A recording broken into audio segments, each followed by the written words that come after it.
Welcome to Post Break. My name is Chris Peterson. I'm head of innovation at the Post New York Alliance and a consultant at Dungeon Beach Post in Brooklyn.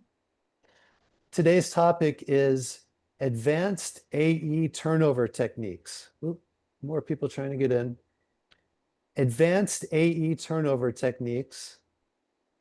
And I'd like to introduce our moderator. He's a picture editor and AE. More people coming in. See, this is why we do these announcements, because it's 5 after and people are still coming in. Today's moderator is a picture editor and assistant editor. His credits include Gabby, Giffords Won't Back Down, Blind Trust, The Loneliest Whale, The Search for 52, Before You Know It, and he also works for CBS Sports and NewsNation. Please give a warm welcome to Karl Marxer. Hello, glad to see everyone here. We have a very special guest, Jared Simon. He's an editor and assistant editor. Some of his credits include Ad Astra, The Piano Lesson, Spaceman, The New Mutants, Antebellum, Chevalier, and Come From Away. He frequently works with editors John Axelrad and Leslie Jones. Jared earned a BFA in film editing from the School of Visual Arts here in New York City, and he's currently in Los Angeles. He wrote the book Every Frame Counts. And so we want to talk to him about that. There's some interesting things here. So Jared, he has a brief presentation for us, and we'll do question and answers after. Indeed. Let me share my screen. Hopefully this works. This is the first time I've done the overlay view. I just want to thank everyone at PNYA for having me, and I think it's really cool to be able to connect with the community and share some of the stuff that I think is interesting. It's part of my day-to-day life as an assistant editor, and I'm very curious to see how, this book was published in April, and so it's still pretty nascent, and I'm excited to see how it affects people's workflows, and if it helps people, I hope it does. So I'm not here to sell books. It feels very weird. The whole being an author thing is something that I never anticipated, never sought out, and I'll talk a little bit about that, but it's really more so to again, connect with the community and share some of the things that happen to be in the book. This is a QR code to my website where you can read more about it, some frequently asked questions. Again, just to introduce myself a little bit more, everything that Karl said is accurate and true. I am an editor and assistant editor. I went to school at SVA in New York. I miss the city dearly, and it's hard to believe that I've been in Los Angeles for a decade now. I mostly work in feature films. I know I'm probably blocking my, credits, but that's okay. And I think just on a personal level, I'm interested in how things work. I like not just knowing how, but why. I think that it informs the process. And I remember in school, I didn't even know that assistant editing was a job. I was studying to be an editor as far as I was concerned. So, as soon as I started assisting, I realized there was so much to learn, and in so many different ways, some tangible, some intangible, some of the political aspects, which I touch on a little bit in the book, but, those are the kinds of things that you can really only get from being in the environment. Although one of the greatest compliments that I've received so far is that the book is like having a mentor in your pocket, which is, from John Axelrad, who I've worked with many times and hope to many more. So I took a lot of notes because I can't remember everything. And that's where the book comes in, because they started out as my notes, and the editors I was working with, along with Robert Iveson, the head of the editing department at AFI, invited me to lecture at the school, and then suggested that I publish my notes. And I jokingly said, I can't read, you shouldn't let me write, but he encouraged me. And he introduced me to some people at Routledge, and that was reassuring to me because they have peer reviews. So it wasn't just me being like, look what I wrote, I think this is important. It was peer reviewed, and other people were like vetting it and saying, before they even greenlit the book, and then when they when I was in the manuscript phase too. So I kind of view this whole thing as a byproduct of the career path that I'm on. Like if I happen to write another book, cool, but my goal is to be a picture editor, and it's something that I'm very passionate about, something I really enjoy, and something that the people that I've been working with have championed me, and I'm very grateful for that. So to that end, something I'm also very passionate about is sharing stuff, right? I mean, that's why we're here today. That's why I'm pointing out that there's free stuff available for the book. There's student materials. They're on the website. If you go to Routledge's, the book page, the student materials is a zip file. It contains every illustration that's in the book, which are screenshots, high resolution, full color. It's got some checklists, things I would have found handy. It's got a template bin with a little Easter egg in there. And all of those are made by an assistant that I work with, Marco Gonzalez, who's excellent as well. And so it was really cool to be able to bring a bunch of people together that helped me make the book, because just like filmmaking, everything is a team sport. My name's on the cover, but like there's so many people who have helped me. So even if you choose not to buy the book, feel free to download this stuff, and I hope it helps. This is some examples of things that are in the book, in the downloadable resources, and I think a great jumping off point for talking about how I handle, certain aspects of assisting. Two of these images are related to FileMaker, which I've been asked to speak on today. Specifically, FileMaker and AI were two topics of interest. So on the left, you'll see an ADR cue sheet. And again, we're going to get into how this document came to be, but that's a PDF generated from FileMaker. And it's just clean. It's just, I mean, that's what you're looking at. Started out as an Avid marker, and it's a formatted Avid marker. And I think that presenting clean, consistent paperwork it represents the cutting room well. And as a first assistant editor, that's, I think, part of my job is making sure, one, the editor and the director can work together unencumbered, unbothered, and then two, that communication is clear across departments. And so what better way to do that than by having clean, clear, consistent paperwork? Let's see, just so I have to move some stuff around on my screen so I could see it. Yeah. On the ADR cue sheet, it's broken down by reel. Then you've got a character, the cue code, some time code, which again, I might be getting ahead of myself a little bit, but the time code comes from the marker, and then the footage that you see right above that is a calculation done within FileMaker to turn time code into footage, which the sound department generally likes to work with. Then you've got dialogue, and then over to the right, you've got the reason for recording the ADR. All those blue markings, those are annotations. So this is an example of an annotated ADR cue sheet, perhaps after an ADR session where you did 1, 2, 3 takes. 3 was a circle take, 4 was a circle take with a star because people liked it more. So moving clockwise, that's an image of a line script, and I'm sure many assistants who have worked in scripted narrative have had to make an Avid line script, and it's no small easy feat. It's getting easier, especially with the transcript tool, which is new, and it helped me very recently on a project. Just go back and forth between clicking on the transcript and then clicking and leaving a script mark, but all of that's to say that there is Script Sync, which is Avid's, Script Sync AI, which analyzes the phonetic index that it did alongside with your script text, and it'll mark like every single line, which you want to maintain a signal to noise ratio, right? And when, as an assistant, you want to place yourself in the shoes of the editor and ask yourself, if I were them, what would I want? Do I want a bunch of script marks, or do I want like one script mark per 3 sentences, or go with the rhythm of the dialogue? And then there's color coding. So, I've got annotations on there, but like orange is what we've been using to denote that it's a group clip, because right now there's no real easy way in the script to delineate single angles from group clips. So by coloring the top and the tail orange, it's just a visual indicator to the editor that, hey, if you double click on this, there's more than one angle. We've been using magenta, for example, to indicate ranges that are out of order. Maybe, you know, they said the line in the wrong place, but we're still going to script it in that area. Just know that it'll jump you to a different place in the script. And then green, we've been using for improvised lines, stuff like that.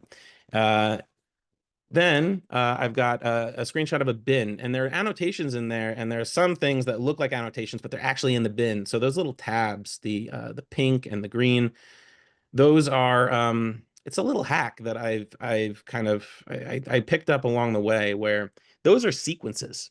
And the sequence is comprised of 2 video tracks. On video track 1, I have a piece of media. I think it's title media or just something blank that I apply a color effect to, and I change the hue of it. So I've got a bunch of templates for a pink one, a green one, a blue one. And then on video track 2, I put subcat.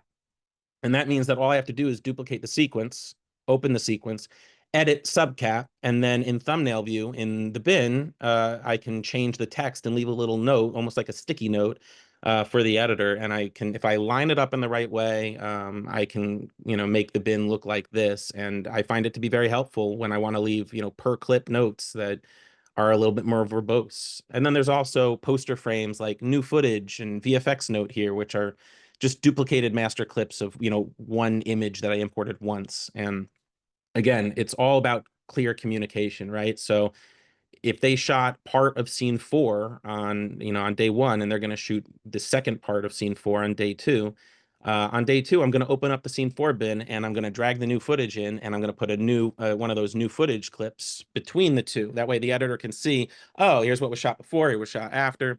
And then when they're done, they can delete the clip. Please don't delete the media. Then I have to restore the media if it's accidentally deleted, but you know, things happen. And then I'm probably blocking it, so I apologize. I'll cover my camera for a second. That's the VFX tracker. This is another FileMaker layout.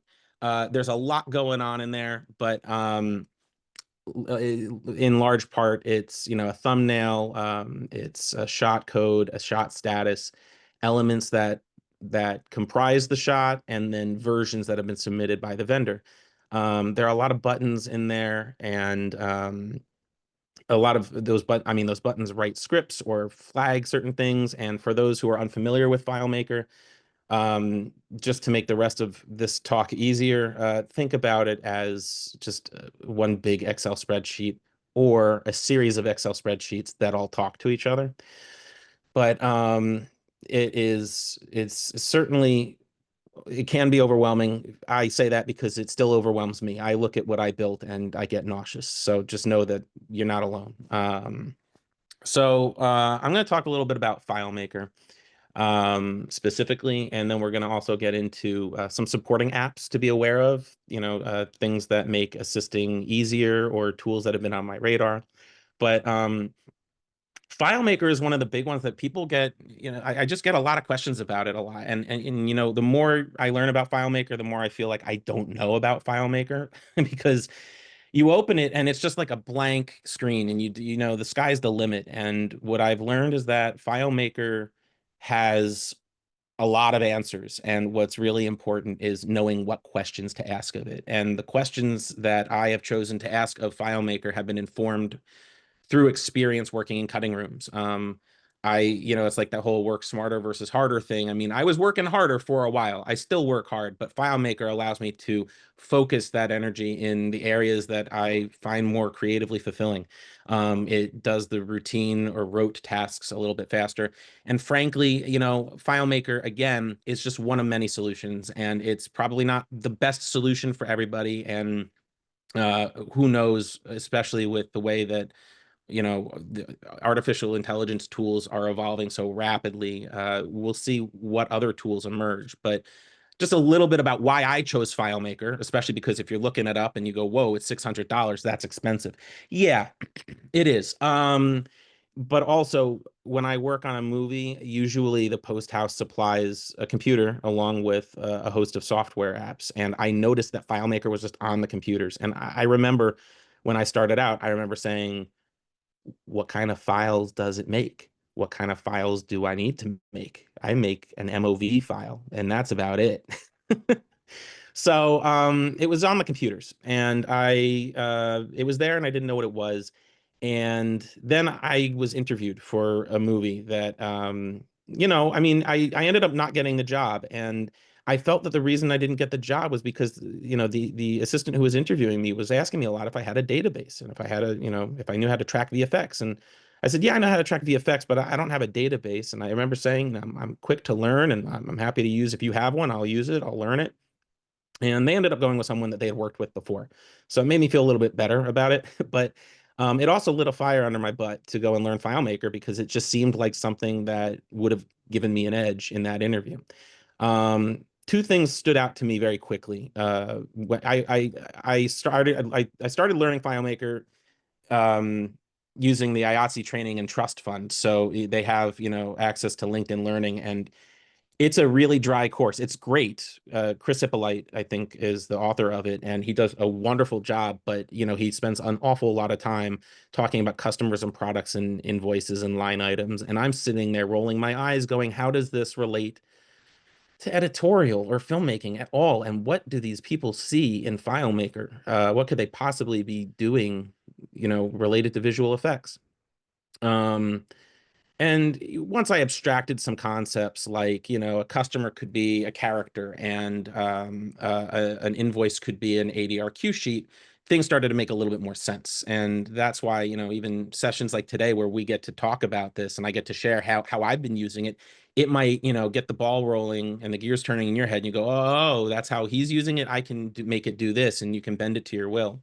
And what I'm partially blocking probably is an excerpt of a script, it's a script within FileMaker that allows me to create EDLs from metadata that I've imported from the dailies. And that could easily be an entire 30 to 45 minutes worth of talking about loops, if statements, and else statements. Just for the record, I kind of draw the line personally at this FileMaker scripting stuff. I think Python scripting is really interesting. I have friends who have dived into it. I cannot. I just can't. I just can't. There are only so many hours in a day. So, I know people who code like really, and some people look at this and they call it code. And is it? Probably, but I don't know. I feel like what I've built is held together by Scotch tape. So even though it's not, it's more robust than that. But I'm sure that anyone who writes code feels that way to some extent, or at least when they start out. Anyway, much like the book, I viewed the database that I built and all my FileMaker work as a byproduct of the real goal. The two things that stood out to me about FileMaker in particular were layouts and scripts. We saw two layouts before. We saw a layout of an ADR queue sheet, which is a layout that I designed. It's 8.5 by 11, so it's a piece of paper, and it's a print layout. So it was designed with the intention of a workflow of being able to lay data out on it that how I wanted to look at it on a piece of paper, and then print it. Whereas the VFX tracker is a completely different layout. And that, again, it's still looking at data on a spreadsheet, but I'm organizing it in a specific way. A way that makes me feel like less of an accountant looking at a spreadsheet and more like I'm interacting with a program that has pretty colors. So scripting is the other thing that stood out to me, because, when I had used Google Sheets in the past, at the time, there was no way to automate things. And again, this little excerpt of this script that I wrote, it's a way of telling FileMaker, just do this, then this, then this. So anything that you manually do in FileMaker, you can then script. So if you find yourself doing something routinely, you probably want to script it and then add it to a button. So some possible alternatives are Airtable, Notion, Google Sheets. Personally, I've only used Google Sheets. I've heard a lot about Notion. I've heard a lot about Airtable, a lot of great things. The one hurdle that I find myself running into is that studios typically are, understandably, and I support content security big time. We need to make sure that nothing leaks. To that end, we cannot be uploading, still images or details about the film, the project, to online, hosted platforms. So what's great about FileMaker is it stays local, it stays secure. They do have a server option, FileMaker server. I actually haven't used that. I've hosted it off of my own machine. So it's really a tool that I use and that I share with other assistants locally, over the private network, so that we can, and they have usernames and passwords. So just long story short, it's secure. And in summary of FileMaker, it is one big but one legitimate example of an extension of myself. Other extensions of ourselves and the software include the Boris suite of apps, this new very exciting tool called Marvin Jr., which uses the Avid SDK panel, and Isotope RX, which I use a lot. I don't know that Isotope officially supports Media Composer as a host, but I think it's because they prioritize Pro Tools. I don't know for sure, but I know that it works in Media Composer, and it has been, I've been using it for as long as I've been in the industry, and it has led to some very clean dialogue tracks. And I'm sure a lot of people have used, I think they have like 4 essential plugins, but like using the spectrograph and what's called RX Connect is, to be able to, it's like Photoshop for audio, incredible. So, let's talk about these extensions. And again, these are just examples. Some of them happen to use AI, most of them don't. And some of them you might be familiar with. I'm sure a lot of people are familiar with Frame.io, that's in the bottom left. Review and approval. I use it. I tend to see it a lot on lower budget projects. Not to say that it can't be used on larger budget projects. It just seems to be more cost effective, especially in comparison to Pix, which is probably the biggest competitor and used predominantly. Evercast and Looper are similar, in that way, where they both allow you to take a video signal from Avid and then feed it into this Zoom call, for example, as its own entity. And I've used Evercast a lot. I tested out Looper. I think it's neat. Boris FX makes they make more than 3 great suites, but 3 common bundles that I see are the Continuum, Boris Continuum, which, a bunch of, I'm sure everyone on this call knows everything I'm talking about with Boris right now. We're all Boris fans. Sapphire and Mocha, which is far and away my favorite, tool to use for masking, rotoscoping, tracking. I mean, every screen and sign that we all see, right? And we're just like, can we please use Mocha? Marvin Jr. is very exciting to me. That I believe started out its life as a FileMaker database, and it's evolved significantly to the point where, right below it, you can see this is what it looks like in Avid. They've integrated it using Avid's SDK panel, so that you can batch edit markers, which is something we're about to talk about, because a lot of the interop between Avid Media Composer and any of the tools that I'm using, specifically FileMaker, rely heavily on markers, and whether those markers are being passed into FileMaker via an EDL or via an exported marker list. I need to format markers and I need to batch edit markers very frequently. So Marvin Jr. is a very exciting new welcome addition. Bouncing to the center, Jumper is, again, a tool that I'm aware of. I haven't used it yet. Very exciting. Again, uses the SDK panel.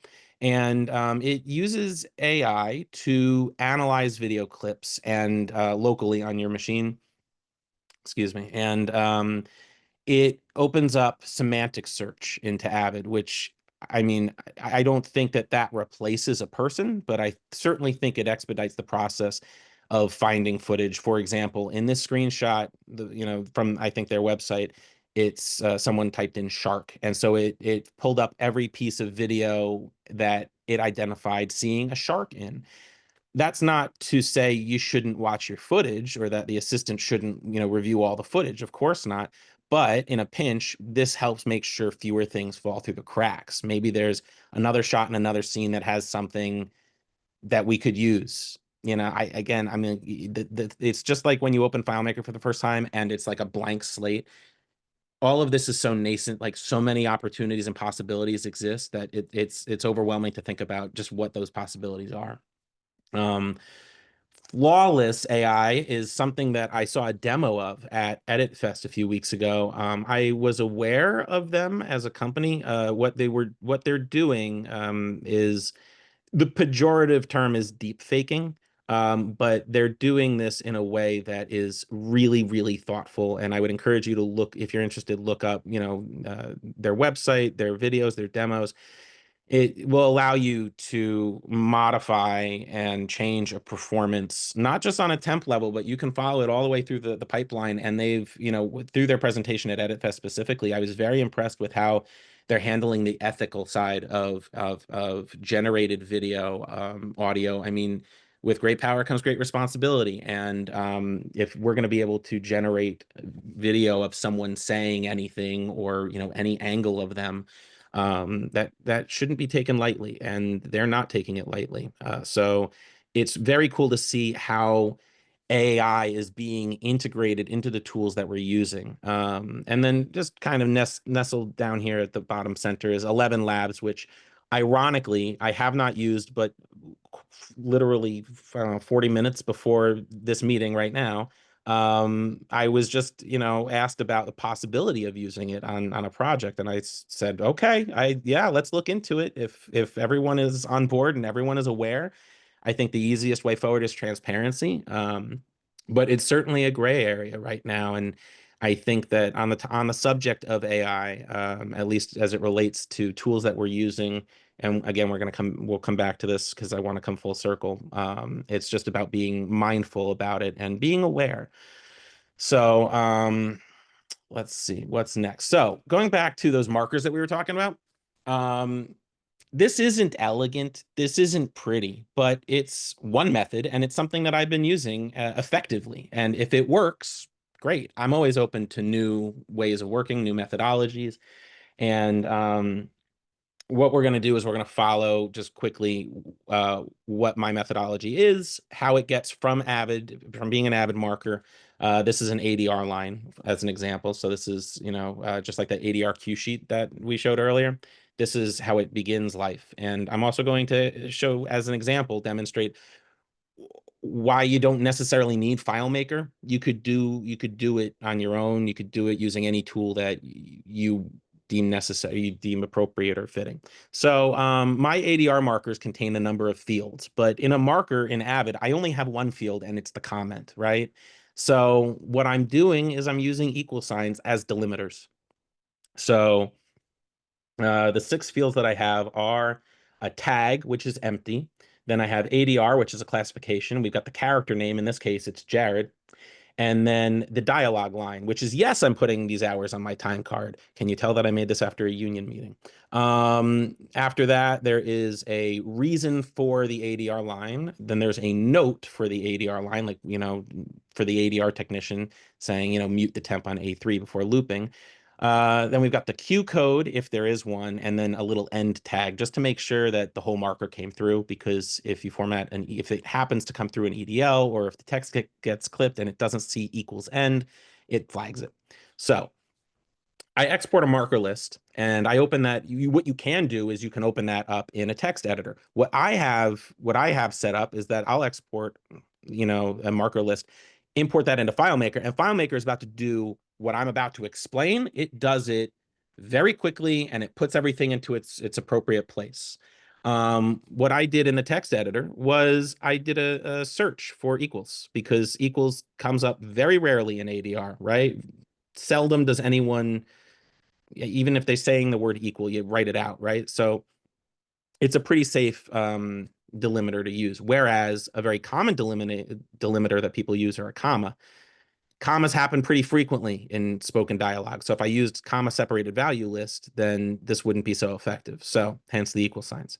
So if I do a search for a Command F for equals, and then I just hit the return key on my keyboard, I end up with a value list. And value list is a FileMaker term, but where you can see value 1 is empty because there is nothing before that first equal sign. Then value 2 is the classification. Value 3 is the character. 4 is the dialogue line, so on and so forth, right? You can use Microsoft Excel to do this. You could use Google Sheets, I'm sure, to do this.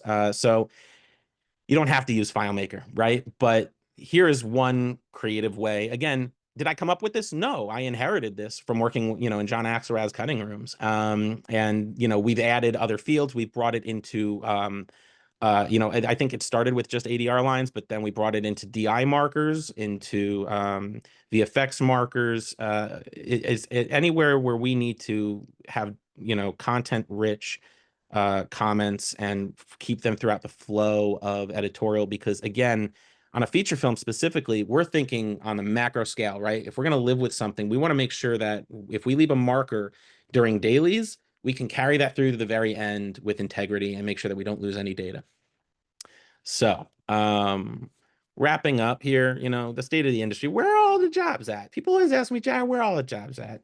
I have no idea. I actually, I wrapped on my last union show about a year and a half ago, and it's been pretty quiet. I'm working currently, and the show that I'm on happened to just turn union, which is fantastic, but it's been slow and it's been challenging out there for everyone. And I can only offer observations as an individual, and I don't feel like I have very much authority, but I, just as someone working in the field, I'm happy to share what I've been thinking.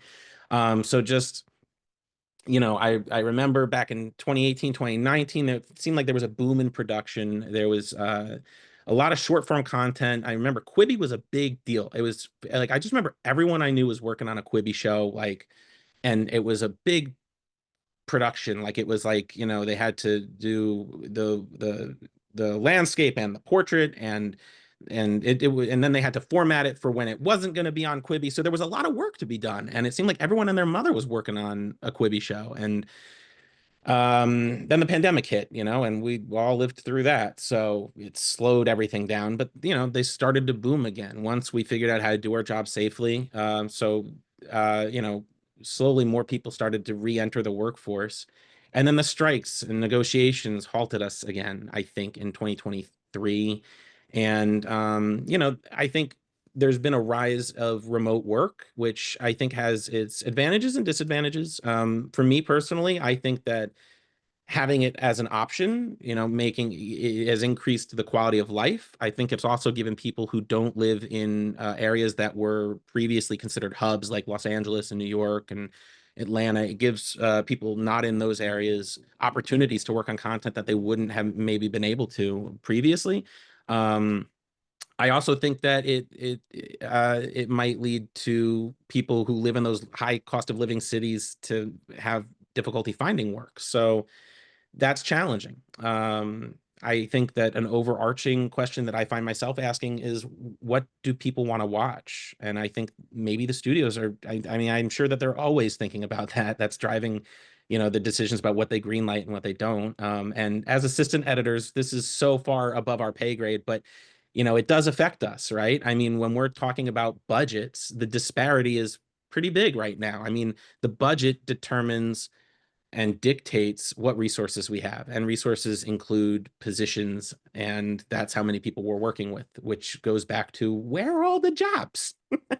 So from observation, it seems like people, concerningly, want to watch themselves. That's why we have a lot of YouTube content, a lot of TikTok content, a lot of, I think, what's considered user generated content, and why I've heard that a lot of kids want to be influencers. So, like, that's a career goal of theirs, which is interesting to me. Not a judgment, just, an interesting observation, because if it goes back to the question of what do people want to see, and what's being made, how much of it is being made.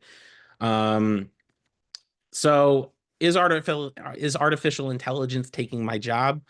I don't know. I don't know. Yes and no. I think that it's going to make us more efficient. I think it's going to make us more efficient assistants, which in many ways is good, right? Because it reduces a lot of the mental drag that might come with doing things that are routine and, dare I say, boring, and frees us up to do more creative work. But again, I'm seeing this disparity between, we have a lot of big budget, blockbusters, $200 million, and then a lot of low budget indie films. So those big budget movies are always going to have, probably, likely, I'm not going to say always, again, all opinion, this is all conjecture, I think they're always going to have a larger crew and multiple assistants, and that's great because I'm a big proponent of mentorship and on-the-job training.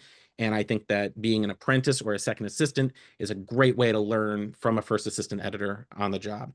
Um, pendulum swing to the other side. I do think that on the smaller budget side of things, where we've got your 10, 15, $20 million movies, I think that they're gonna end up going with one editor and one assistant, which is, upsetting to me. But for multiple reasons. One, I like the camaraderie. I like hanging out with my coworkers and collaborating. And especially when you're working remote, you're kind of siloed alone. So there are ways around that, of course. Like, you could get on FaceTime with someone all day every day, which I've done when working remotely, and it makes the day go faster. But is artificial intelligence taking our jobs? Yes and no. It's going to make us more efficient, and I think what's most important is putting it in context, like we did earlier, by exploring how it extends our capabilities and how it gets integrated into Avid. And last but not least, I'm always asked for advice, and so the two things that I come back to are something that was shared with me very early on. It was when I first moved to Los Angeles. Another assistant said to me, "Don't try to be the smartest person in the room, just try to be the most helpful." He goes, "You might have the right answer. You might be sitting in the room with the editor and the director, and someone asks a question, you know the answer to it. It might not be the best time to share it. So maybe you want to just keep it to yourself and share it later."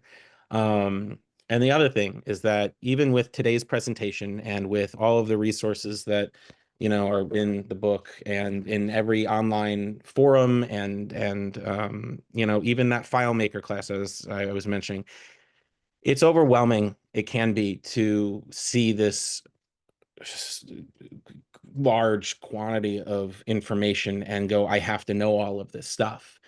I think it's not about knowing everything, but it's knowing how to figure it out. And it's about critical thinking and problem solving and thinking outside the box. So hopefully that's sort of, again, this is my ethos. These are the things that I think about as an assistant editor. And I think that's my spiel. Carl, I think that's everything I've got. All right. Well, that's really good. And we've actually Hopefully I got wasn't muted. got a couple of questions. First, I want to say that your book, in our initial discussions, is really just a collection of how you do things. It's not the definitive way of doing things. It's just your notes and how you've done it. I keep my notes, for each job, but I never thought of collecting everything and putting it in a book. So that was really a smart thing to do. So first question from Paul Lindquist. He wants to know, when using FileMaker Pro, if we need to learn coding and if that would be a worthwhile thing to do. I think I want to add on to that question is, can you set up find micros by using Chat GPT to create the macros that would then go in? I mean, I don't think there's a single downside to learning coding. Like I was talking about, for me personally, I draw the line at Python. I mean, in order to script in FileMaker, you do need to learn FileMaker scripting language, which becomes easy, with time. And I mean, you start learning certain functions and oh God, I'm forgetting some of the specific parlance, but the nomenclature. But in order to use FileMaker, I wouldn't say that you have to learn how to code or learn any specific language in particular. Python seems to be very popular. There are certainly ways to run shell scripts from FileMaker, which I know a lot of more advanced users than myself definitely take advantage of Python scripting, shell scripting. And I am sure that there are ways to integrate ChatGPT into it. Usually in my environments, I'm air gapped from the internet, so I don't have access, which, again, there are resources out there for you to spin up your own private server that runs a large language model.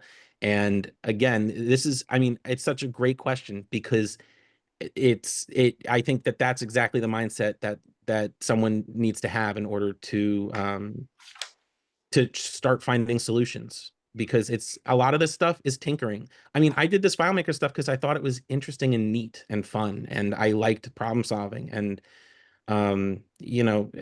I could talk all day about it, but yeah, I'm sure that there are ways to extend FileMaker's usage. I think that even newer versions of FileMaker have some sort of AI built into them. I'm still running FileMaker 19, I think.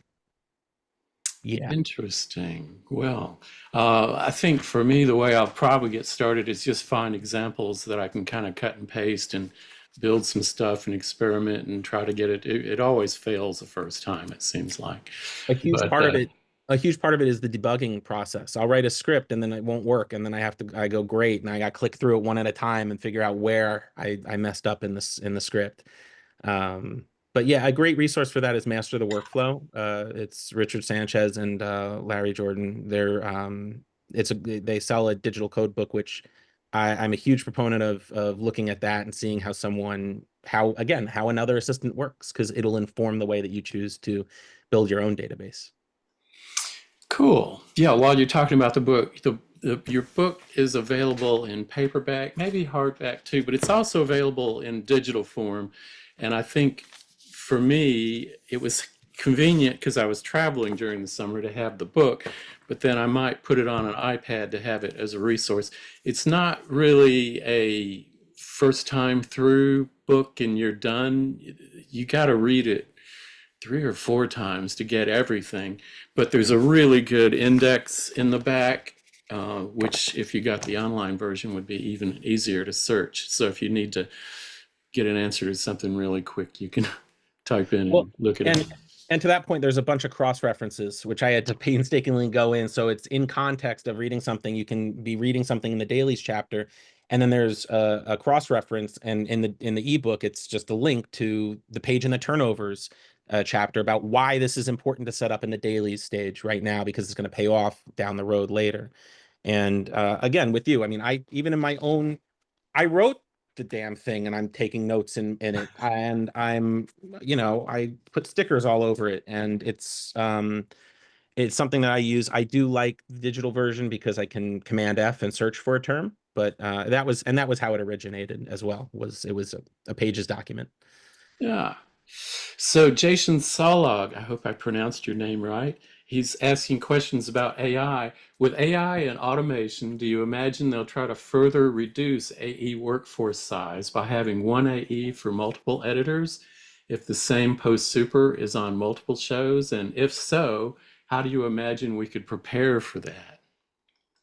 Yeah, I mean, yeah, I think we spoke a little bit about that, and I mean, I see it as a pretty big possibility. I think, again, I think the best way to prepare for all this stuff, I mean, without worrying, because one of my favorite movies is Defending Your Life, that Albert Brooks movie with Meryl Streep, and I bring that up because the thesis of that movie is about not living your life in fear, and people are afraid of things they don't know, and there's so much that we don't know about AI and about how it's going to impact our industry, our jobs. And I think that by attending this today, by watching the recording of this, by being in tune with the tools that are available, I mean, heck, I just mentioned that I'm going to have to use 11 labs, I think, right? So I'm just learning. It's about for me, it's about approaching it with that innate curiosity of going, how does this work and how can I use it? And, then there's the ethical side of AI, of course, but I think that that's the best way to prepare. At least that's how I'm preparing myself for it, is I go, well, what tools are out there? That way, when if I'm the only assistant editor on a project and I'm, requested to do something that previously would have taken me many, many hours, I could be like, wait a minute, if I have Marvin Jr., I could save a lot of time in formatting my markers, for example, right? But if I tune all of that out and I say, I put my head in the sand, I go, I don't want to know about this AI stuff. I'm afraid of it. I don't understand it. I don't want to play with it. Again, keyword there is play. Like, it should be fun. Like, I don't know about everyone else, but like, I got into this because I think movies are cool. I think it's fun. I'm very fortunate that we get to do this for a living. So that's where I'm coming at it. All of this from is this sense of play. Cool. Well, if anybody else has some questions, we'd like you to place them in chat. I've got a question that's a little bit off this total topic, but it's about finding work. And what are your feelings about IMDb? And do you subscribe or pay for IMDb Pro? I do. I don't know. I want to see what anybody else thinks about that. I mean, me personally, I don't pay for IMDb Pro. I have I have friends who have IMDb Pro, and every week they will send me a screenshot of my star meter and their star meter, and they will have me guess whose is whose, and I do not like that game. Um, but as again as an assistant who's interested in moving into editing, I think that it might be something of interest for me as I, learn more about agents and, the role the agent plays in in the editor's life and career. Um, but currently I use IMDb when I'm watching a movie and I want to know who cut it and then who the assistants were and then see who they've worked with. And then I can text them and go, oh my God, I didn't know you worked on this. How fun. So. Ah, Yale Urbach has I hope I pronounced her last name correct. She wants to know what metadata are you tracking from dailies on a project? And I I guess don't what know. Let's look at the book. I'm not even being facetious. I wrote it down because I can't remember. I mean, tape name is the most important one Hmm. because that's usually the unique ID for everything. Where are we here? Should be the workflow call. Um, Man, and I just went over how I'm like it's indexed and all that crap. Um, but yeah, tape name. I want as much lens data as I can, especially if they're using if they're using like the Zoe system, if I'm even saying that ZOE, but um I want I'm trying to find it. I don't want to waste everyone's time Well, though. and I Anyway. can add to that question, are you adding much metadata yourself to the files? Not typically. I mean, most of it is me checking that it's there because it should be there. I want to know. I mean, the thing that I've been working on most recently is actually trying to merge the script supervisor notes with the code book.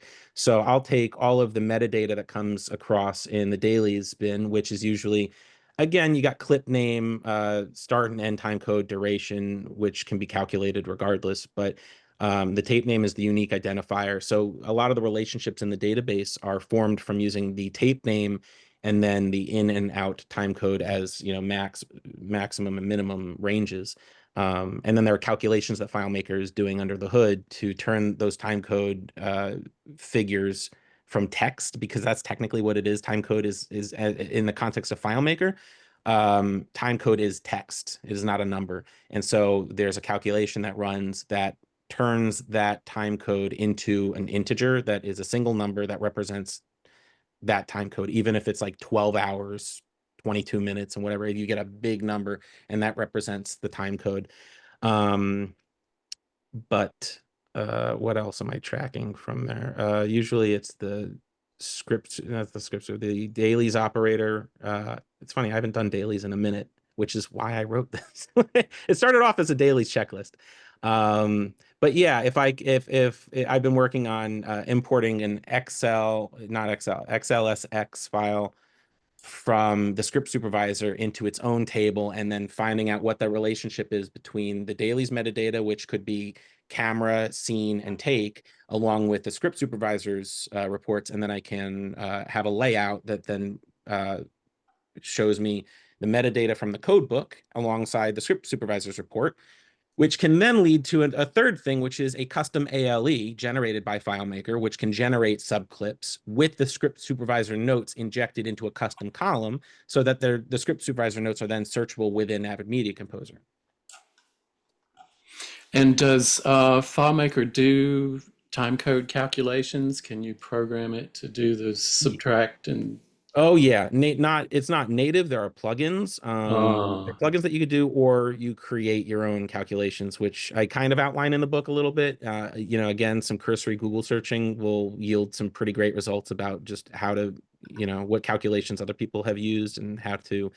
I mean, the basic example of breaking time code down from time code into total number of frames is to use the function, I think it's left 2, you get the hours and you separate that out and multiply it or divide it by 60. I'm not using the right terminology, but the people who are interested in this are going to be like, I understand what he's saying. You basically take hours, break it down into total number of frames, minutes, total number of frames, seconds, total number of frames, and then frames down into frames, right? And then you add all those numbers together and you've got that one calculation. You could do all of your calculations in frames, and then when you're ready to display time code again, you run the reverse of that, where you basically divide it by, hours, minutes, seconds, frames until you get your time code. Okay. We have a question. I can't pronounce this name, I'm sorry, but regarding playing and learning all at once, I feel like editing definitely comes from repeated practice and doing it all the time. Do you have a set method you've built over years as far as creating objectives? And most of all, remembering all that you've learned. I again remembering all I learned. It's like again, I can't remember. It's like it's all in here, right? But it's like I can't remember. I need something to jog my mind. That's why I like working with other people. That's why I wrote it all down so that I can go back and refer to my own notes. I as far as creating objectives goes, yeah, I mean, for me, my North Star has always been editing. Excuse me. I've always loved the intersection of technology and movies, and editing is at that crosshair. So that kind of guides a lot of my decisions in terms of where I want to focus my efforts and um, follow the things that I find interesting. I find myself when I'm working with assistants as well, like second assistants, I'll ask them what they're interested in because that helps me help them. Like I've worked with assistants who are more interested in sound design than they are in visual effects. So I'll say, great, I'll handle the brunt of the VFX work. Why don't you work on sound designing this scene, or vice versa? So that way everyone feels like they're contributing on a meaningful level, or at least they are contributing on a meaningful level, and they also are getting that creative satisfaction that they need and that fulfillment at the end of the day. So that's how I've handled it from, I guess, a more managerial aspect. Personally, though, I've always just been self-motivated and driven, and also encouraged by the people around me. I've joked that I feel sometimes like one of those wind-up cars where you just have to place it and it'll go. And I've been fortunate to be surrounded by mentors and teachers and people in my life who see that energy and that desire to learn and that eagerness. And they just help point me in the right direction. And they know that I'm going to start running as soon as they let go of me. So Christopher Francisco has a question. What aspects of VisFX do you feel an AE should be fluent in if asked to do a temp VFX shot? Also, are you accomplishing that in Avid via a plugin suite or After Effects or Yeah. Flame or one of the Uh, others? yeah, I think I can get away with, I mean, the project I'm working on right now is, relatively low budget. And so we have no extra tools. So I am limited to just plain old Avid. And I can get away with most any temp visual effect shot with 3D warp, animat, and paint tool, or the paint effect. And those three within Avid and just the regular old Avid tracker, I've been able to pull off some temps that even me, I sit there and I go, okay, I guess I'm done now. Like I do the shot. I thought there was going to be more work, and that's it. Um, but I do, when I can, leverage Mocha Pro and Primat from BCC Studio. Um, I when I got started 10 years ago, After Effects was my edge. I mean, it was part of the reason why I got hired on the first project that I did, was because I needed to know how to do motion graphics. There was a lot of texting back and forth, and they needed the messages on screen. And so that was my edge, was knowing how to use After Effects and create those graphics. It's still hard to do graphics within Avid. Tyler Plus got a huge upgrade recently, and I know that people have been burned in the past by, Titler Plus and the lack of the title tool.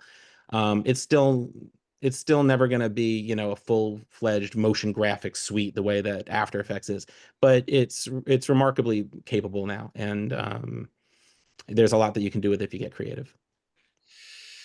Cool. Jason asked another question, but I'm going to jump ahead and come back to it if we have time. Connor Callahan has a question though. How do you approach project with footage that has different frames per second, like a documentary with old footage in it? How do you avoid problems down the line, especially when creating transcodes and proxies? Do you simply interpret the footage or something more? It's a great question. I don't have the best answer because I generally, this falls out of my domain in features and scripted. In documentaries, I can't speak to it reliably. I wish I had like a really great answer. As far as I'm concerned with off-speed footage, we have a project frame rate, which is usually 24 frames per second flat. And anything that is shot at an off speed, anything above or below 24, the lab or the dailies house will conform. So if I were my own dailies house, if I had to process that footage, I would conform it to 24 frames per second. Typically, even the cameras will do that. They'll even, there are two columns of metadata, right? There's project FPS and then sensor FPS. So if they're running at 24 FPS, but they're recording in 48, then it'll come out of the camera natively. That's my understanding. I'm not in the camera department, so I don't actually know because I'm not the DIT and I'm not processing that footage. But generally speaking, the footage itself is resped or conformed and then delivered to me. And I've been on projects where they'll speed it up for me and sync it with the audio. I don't prefer that, and I'll tell you why. It messes with the time code because then they'll deliver two batches of the same clip to me, one that they've resped and one that's been conformed, which actually has the accurate time code. So my preference personally, even though it's more work, is to get the conformed, slow motion footage, apply an Avid time warp effect to it to get it running to speed, sync it up with the production audio, and then create a subclip for the editor to use. That way, when we go to do turnovers down the line, the time code is correct. Otherwise, what would need to get done if you were, doing it the other way, the former, you would need to go back in and overcut all of the footage that, was resped and didn't have the correct time code. So that's how I've handled it in the past. And I think interpret footage is specific to Premiere, if I'm correct. I don't know. Yeah. So I haven't had too much experience working in Premiere professionally. I've used it a lot personally, and I've used Resolve professionally a handful of times on larger projects. Yeah, I think Resolve has some ways to do that too. Yeah. Premiere is a little weird sometimes and not always dependable, but usually works. And in the background, that's the weird part about it. So, Well, there's actually, just to that note, I mean, I just saw again at Edit Fest they were doing a demo, and they're adding features really rapidly, and it's very exciting. There was one pain point for me when I was using Resolve, which was that I couldn't make a subsequence, which is the way that I collaborate with others usually, right? The editor will have the reel open and they'll ask me to do something in that reel. So what I usually do in Avid is I mark an in and an out in the reel in a locked bin. I take a subsequence, I do my work, and then I can use that subsequence. I load it into a source monitor and I cut it back in. I can reverse match frame, find it, cut it back in, and end of story. And I couldn't do that in Resolve. They just added it, and it's I'm like, this is great. And I think that and I also think that competition is good. I think that having all these different NLEs. I mean, I would still consider Final Cut Pro X, or I guess it's now just Final Cut Pro. They dropped the X because it's 11 now. But that was, believe it or not, the first NLE that I learned. I mean, technically it was iMovie 6 HD, and then it was Final Cut Pro 7, and then it was Final Cut Pro 10, because that's what SVA was championing at the time. And so I had cut a feature film in Final Cut Pro 10.3, I think it was, or 10.0.3. I don't remember, but it was, I still think that it is ahead of its time, and there are features in it such as roles that I think are like, again, it really leverages the power of metadata in a way that I hope to see more prominently in other programs. all right, so we're going to do the last question. So we're going to cut questions off at this point. But going back to Jason's question, he's asking more about the organization of the crew for editing. And so what he's saying is, what if we organize into supervising editor, junior editor, and apprentice rather than editor, first AE, second AE? I'm thinking about it in the lens of DI houses where you have supervising colorists, pre-timers, and color assistants. The only reason he brings it up that way is to openly spread out the creative tasks instead of basic housekeeping, which can be handled by automation, forming a creative team that rather than a creative with assistants, which feels more vague. Yeah, I know. I think it's an interesting thought. I guess the thing that comes to mind for me is it's interesting because I've operated under this mentality, and I again, I'm not advocating for anyone else to do this, and I don't know. A part of it is maybe because I've never been burned, but I operate under the mentality that the people who need to know will know, right? I think that my work will speak for itself, and I don't think this is directly answering, or I don't know. This is the thing that comes to mind though, and so to that end, I've never really been too concerned with what my title or my credit is. I don't care if I'm a first assistant editor, if I'm an assistant editor, if I'm an associate editor, whatever it is. I mean, in terms of shaping and sculpting a career, it's incredibly important to look out for yourself, which sounds counterintuitive to what I'm saying. But I mean, I'm also talking with the editors that I'm working with about what my goals are, and they know what I'm contributing. And I'm always asking, what can I be doing differently or better? And so if I'm operating at the top of my game, I don't really care much about what the title is or what the credit is. And also to that end, even what you see on IMDb isn't necessarily, the whole picture. I mean, there are people who do work behind the scenes or who choose not to list themselves on IMDb or even in the credits of films just because they're trying to craft an image of themselves. And I think that that's totally valid. I mean, there are projects that I've worked on that, I haven't listed myself on IMDb because maybe I was just on them for a short stint. Like there was a project I was on for 6 weeks.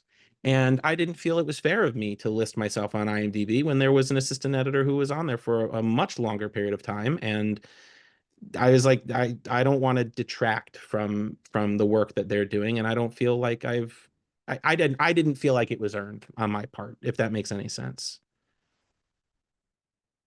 Oh, you're muted. Sorry, it totally makes sense. Oh, There's situations where you could work on a film as an additional editor for just a couple of days, but because you've got more stars or credits, you might be higher up in the listing than the assistant that worked the whole time through for 6 months or more. So, well, we really appreciate it. This has been an excellent session, very helpful, and I think we'll be keeping this taped for a while. I want to remind everyone that Gotham Film Week is next week. I'll be there. It's mostly free. You can join Gotham for like $150, but that just supports the organization. So you might check it out. Check out the Gotham and film. If you add that to the search, you'll find all the listing and all the things. It's a pretty good thing to be involved in next week. So, all right, Chris, is there anything else we need to go over before we wrap up our show That here? was it. Jared just put it in. He put his website. So that's how everyone can reach Jared besides reading his book, of course. Carl, thank you very much. Jared, fantastic session. What great info. And thank we'll you. see everyone in October. Bye-bye.